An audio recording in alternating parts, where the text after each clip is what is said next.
আমরা হলে ঢুকবো ঢাকা কলেজে। তখন অনেকেই বলতেছিলেন যে ভাই ঢাকা কলেজের হলে ঢুকবেন, ঢাকা কলেজের হলে কিন্তু ঢাকা কলেজের ছেলেদের বালিশের নিচে রামদা থাকে, খাটের নিচে কিন্তু স্টাম্প থাকে, হকি স্টিক থাকে। যদি হলে ঢুকেন তাহলে কিন্তু জীবন নিয়ে বেরোতে পারবেন না। তা আমরা চিন্তা করলাম যে আমরা তো একটা যৌক্তিক আন্দোলন নিয়ে যাব, তাহলে কেন বেরোতে পারবো না। আমাদের একটা কনফিডেন্স ছিল যে না, আমাদের আন্দোলন যেহেতু যৌক্তিক আর কোটা সংস্কার, এটা দলমত নির্বিশেষে সবারই দরকার, আমরা বুঝাতে সক্ষম হব। এবং আমরা ভিতরে ঢুকলাম, কথা বললাম, আমরা বুঝাইতে সক্ষম হলাম, আমরা ভালো রেসপন্স পেলাম। এবং আমরা বের হয়ে এসে শহীদ মিনারে তখন বক্তব্য দিলাম। তারেক ভাই, অনেকে ওনাকে চেনেন, এখন উনি নতুন একটা দল করেছেন আমজনতা, তারেক ভাই ছিলেন উনি। তো আমরা তখন আমার তারেক ভাই আমাকে বললো যে মোল্লা তুমি বক্তব্য দাও। তো শহীদ মিনারের সামনে দাঁড়িয়ে তখন আমি বক্তব্য দেওয়া শুরু করলাম। তখন দেখলাম যে অনেকেই ঘিরে ধরলো এবং ছাত্রলীগেরও অনেকে আসলো। প্রথমে তারা বলছিল যে এখানে কথা বলা যাবে না, দাঁড়ানো যাবে না, একটু করে দেখি তারা শুনতেছে এবং বললো যে না, এটা তো আসলে যৌক্তিক আন্দোলন। তো এই ঢাকা কলেজের সেই 18 সালের স্মৃতিচারণটা করলাম। এবং 18 সালের 8 এপ্রিল ঢাকা কলেজ থেকে আমি আমার এফ রহমান হলের পাশে 4 নম্বর রুমের আবাসে ছিলাম।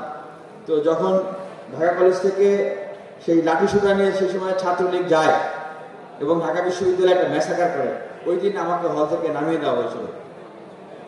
তো ছাত্রলীগ আসলে ঢাকা কলেজের নামটাই আসলে নষ্ট করে ফেলেছিল।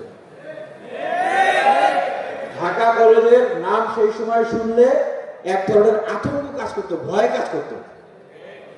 24-এর গণ অভ্যুত্থানের সময় একদম শুরুর দিন থেকেই যখন আন্দোলনটা দানা বাঁধতে শুরু করলো, তখন চিন্তা করতেছিলাম যে ঢাকা কলেজ কি এরকম কোন দানবীয় মূর্তি হিসাবে আবির্ভূত হবে, তাহলে তো শেষ।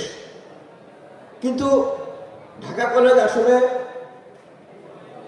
এটা দেখিয়ে দিল যে জাতির ক্রান্তি লগ্নে 52-তে, 71-এ, 90-এ দেশের বিভিন্ন ক্রান্তি লগ্নে তারা যেভাবে সকল দখলদারিত্বকে, ভয় ডরকে উপেক্ষা করে মানুষের পাশে দাঁড়ায়, এই 24-এর অভ্যুত্থানেও তারা সেভাবে পাশে দাঁড়িয়েছে। সেই জায়গা থেকে আমরা দেখতে চাই, যেটা আপনার সাধারণ সম্পাদক বলেছেন, যে সমগ্র বাংলাদেশের চিত্র নিয়ে বিভিন্ন আলোচনা সমালোচনা থাকলেও ঢাকা কলেজের সহাবস্থান এবং সহমর্মিতার চিত্র আছে। এইটা ঢাকা কলেজের কাছ থেকে আমি মনে করি যে অন্যান্য শিক্ষা প্রতিষ্ঠানেরও আসলে শেখার এটা একটা জায়গা বা অনুসরণের একটা জায়গা, মডেল তারা তৈরি করেছে।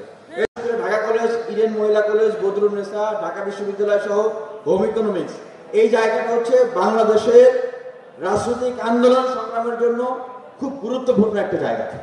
আর ঢাকা কলেজকে বলা হতো ক্যান্টনমেন্ট, তাই না?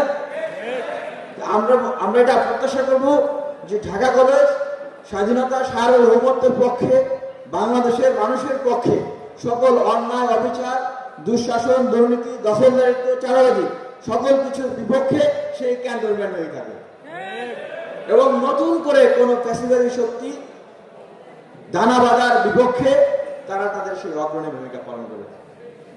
আর সর্বশেষ যেটা বলবো, আমাদের অভ্যুত্থানের যে কমিটমেন্ট, প্রত্যেকটা শিক্ষা প্রতিষ্ঠানে ছাত্র সংসদ নির্বাচন, যেহেতু ডাকসুর সাবেক ভিপি আজকে এখানে প্রধান অতিথি হিসেবে এসেছেন, সেই জায়গা থেকে বলতে চাই যে আমাদের ঢাকা বিশ্ববিদ্যালয়েও নির্বাচন আমরা লড়াই সংগ্রাম করে আদায় করে নিচ্ছি। অবশ্যই রাজশাহী বিশ্ববিদ্যালয়, জাহাঙ্গীরনগর বিশ্ববিদ্যালয়, সেই জায়গায় জাতীয় বিশ্ববিদ্যালয়গুলোর ভিতরে ঢাকা কলেজ সবার আগে এগিয়ে থাকে।